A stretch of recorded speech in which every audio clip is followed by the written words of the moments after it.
Society, ma'am. Thank you. Second, this society is characterized by the domestication of animals for food for a more stable and predictable food supply. Yes, Adrian? Pastoral. Very good. Number three, these are set of traits and behavior that society considers acceptable and are encouraged and passed on to other members. Yes, Ellen? Norms. Thank you. That's right. Next is an agreement among individuals to sacrifice their wants and submit to a higher authority. Yes, Edgar? Social contraction. Napuntas. Social contact. That's correct. Another is there are composed of individuals. These are composed of individuals who have similar backgrounds and perform similar roles in society as in Social group. correct.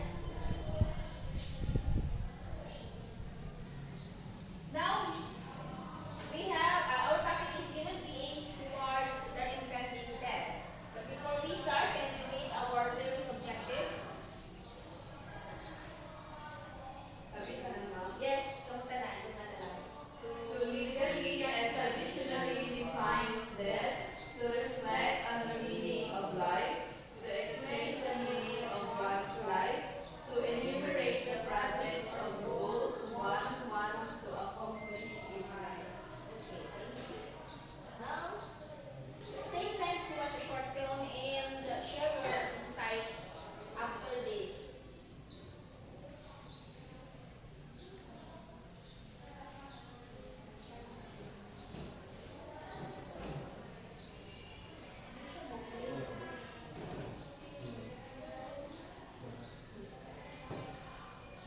Okay, because dili siya day, ako na lang yung story sa inyo ha. One day, na isa ka, guy, na ka ng latian bitaw. Kasabot mo ng latian, na ng tubig sa dayan na ng bundok. Na guy, na hintabok, tapos, instead, wala siya na ibuhat, hindi hintabok lang, muna pinaanaan lang bitaw, para hindi siya mabasa, pinatinto-pinto lang. Then, another guy, nagsunod sa katuunang ng labay, nagbasa-basa lang siya. Ito yun ang niya, mabasa yung pill. Just because wala siya mahimo. Wala siya lang yung na way para hindi siya mabasa. And ang nagsunod is ang student. Bata. Then, wala siya yung tabo. Instead, nagkuha siya ang bato, iyahang di-file, para mo iyahang tabakan nga dili siya mabasa o makatabok pa siya dito sa other side. So, nasabtan ninyo akong story. Then I have question. Unsa man story, ako sa pasabot sa ako ang story sa inyo ha. Unsa naisip ninyo upon listening that? Lain-lain unang nasa tama. Yes, of course, no? Lahi-lahi o una-una ang tao, nakatay different choices in life. Then, next is, which of the three characters give impact to you? Ang first, ang ikaduha o ang ikatuyo? Why? Since kay student na sila ma'am, this is in my own opinion ma'am, na sila goal bitaw na lifetime ma'am. Like, kato ito, sila ba to, correct me if I'm wrong ma'am, sila ba to nagpaan na maagi sila na nag-find sila graph? Yes. So, it means, it shows, it represents how she or he committed in his study and a lifetime goal ma'am for me. It's true. And another, I'd like to share. And so far. Okay. Another question is, if you are in the same situation, what will you do and why?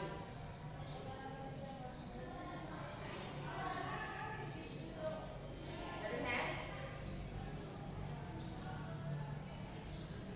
So, wala lang kasi yung mind no, that serves as your assignment. O, kanang yung una ang wala in buhat. Let's, since panagandalita sa atong time,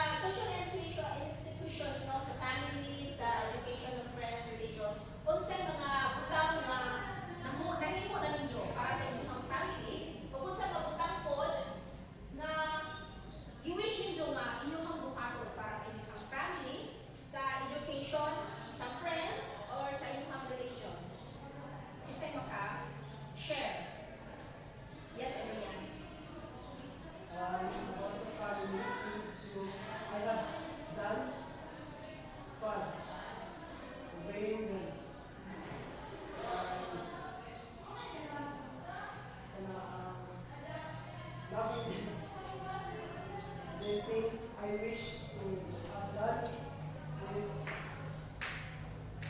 nakayos ko sa nila, like financially and pride. Kaya supportahan ako sila emotionally. Okay, thank you. Another?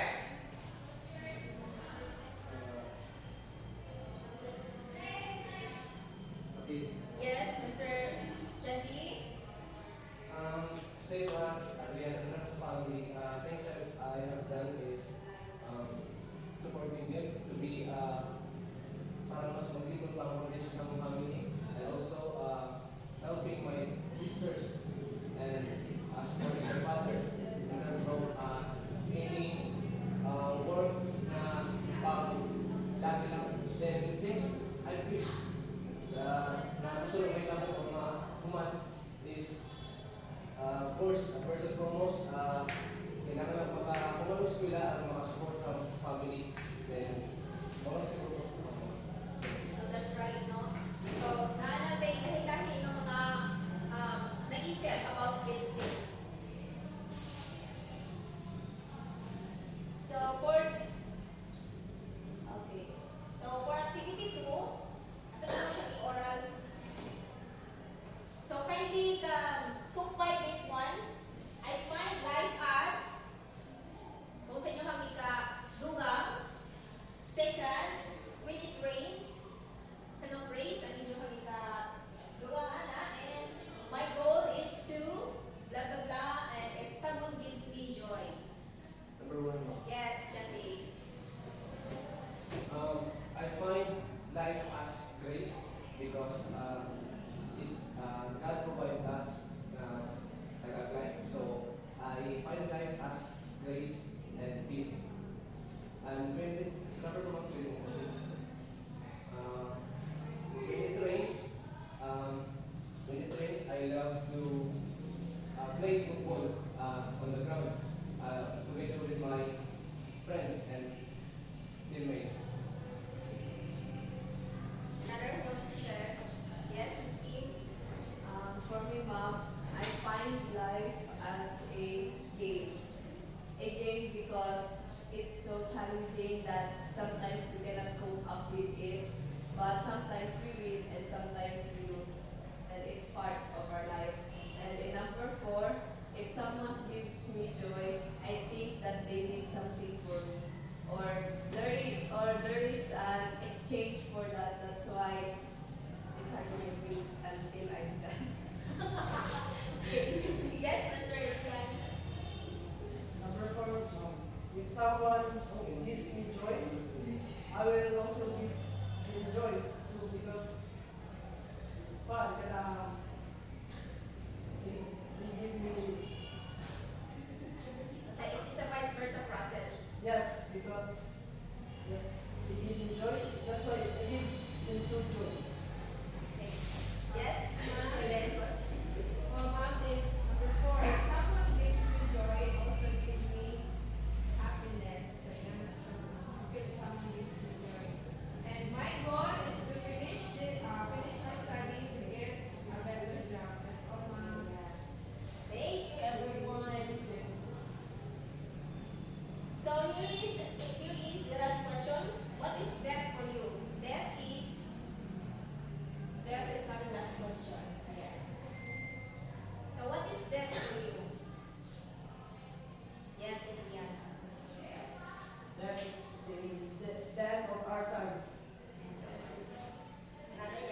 di ba na ginatawag na purgatorio? Pero in another with mom, there are so many beliefs, ma'am, depending on religion. Okay, thank you. So, here are the concepts of life after death in Christianity. So, the Christian end time expectations is directed not only at the future of the church, but also at the future of the individual believer. It includes definite conceptions of the personal continuance of life after death. So, na ay kinabuhi after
life as an opportunity to learn, grow, and become a better person through self-reflection and the pursuit of wisdom. So, muna iyang kuan sa that for a person to be happy, he has to live a virtuous life. Ano man? Because, yes, good morning. Get inside. So can you read, Mr. John D?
is an endless trouble.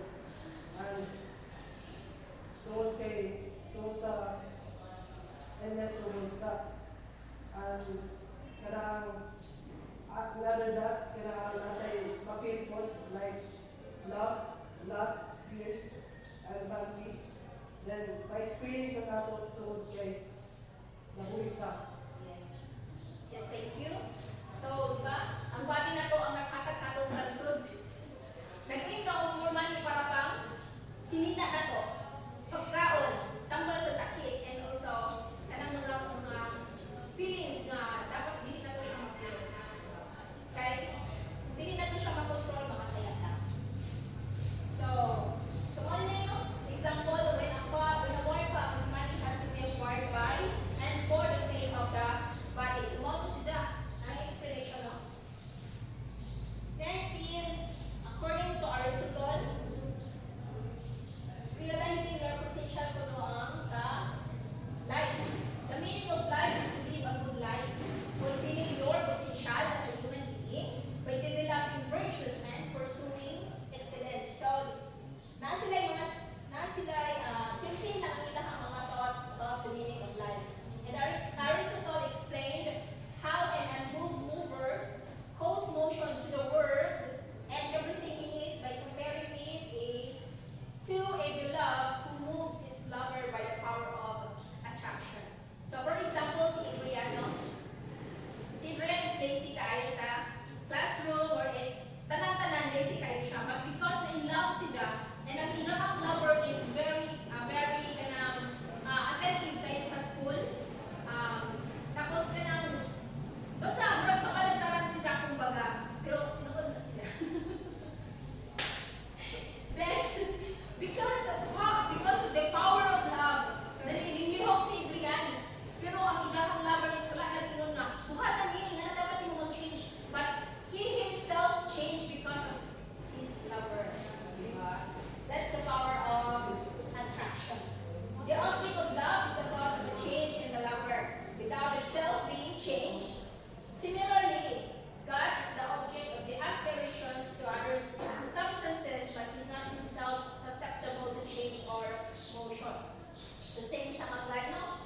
Mato how galing ang i-change nato kung sa ato ang trust, faith, love lang God. Dili kung si God ang mag-adjust. Here is another from Aristotle. A child strives to be an adult. A seed strives to be a tree.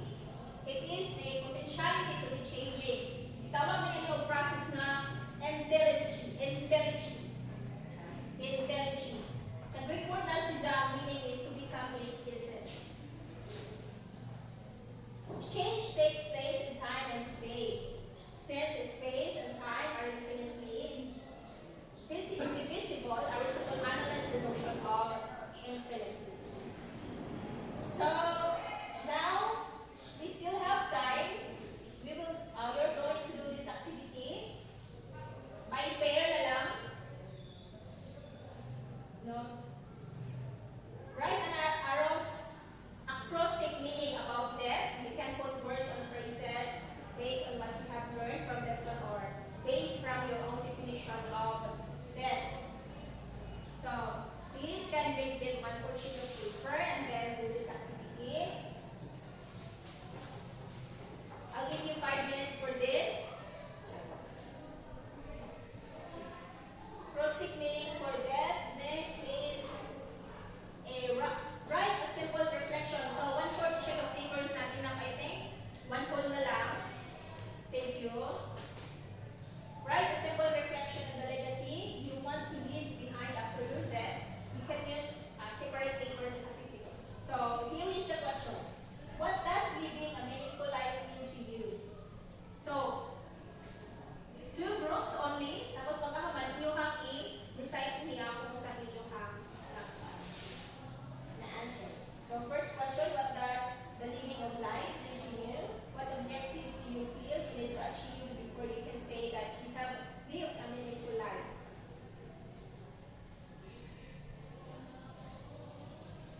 So, please, start now. We still have time. 7 minutes.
like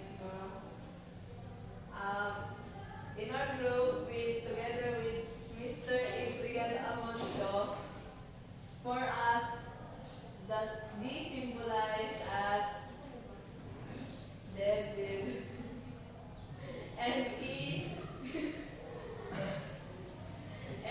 symbolize as eternal life, and A is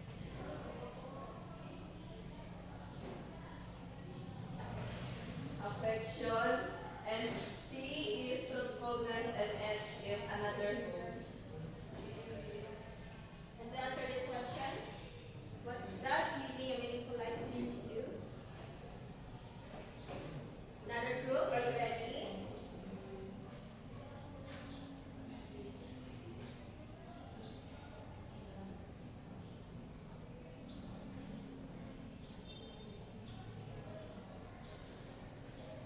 So you're done? Okay, ready na?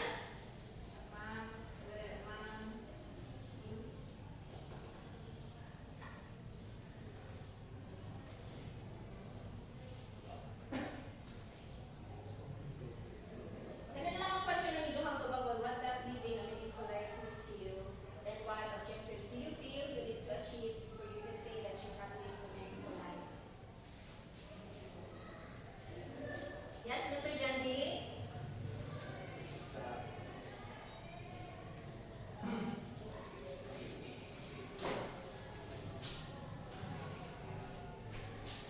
Good morning, everyone. For our group, can you please? So that D stands for God, and E stand for external, and A is after, and true,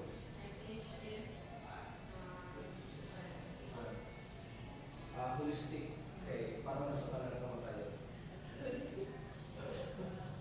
Next question for the Number one, what does living a meaningful life mean to us? So for me, living a meaningful life is fulfilling the needs and the full potential of myself, and also living a meaningful life means to me is to be a good person, to be a good provider in my future family, and also to give a positive legacy to my family. Okay. Question number two, Miss Ellen will take charge. What objectives do you feel you need to achieve before you can say that you have lived a meaningful life? So, mga objectives nga ako ma-achieve before makain ko have achieve a meaningful life is first, kana maka-provide ito ko sa kong family, ma'am. And then, kana maka-explain ko sa kong mga anak, then magpato sila maayo nga, pamatasan sila kinabuhi. And then, kana hibalo sila usap ito kana pag-praise sa Ginoo. That's all. Thank you so much.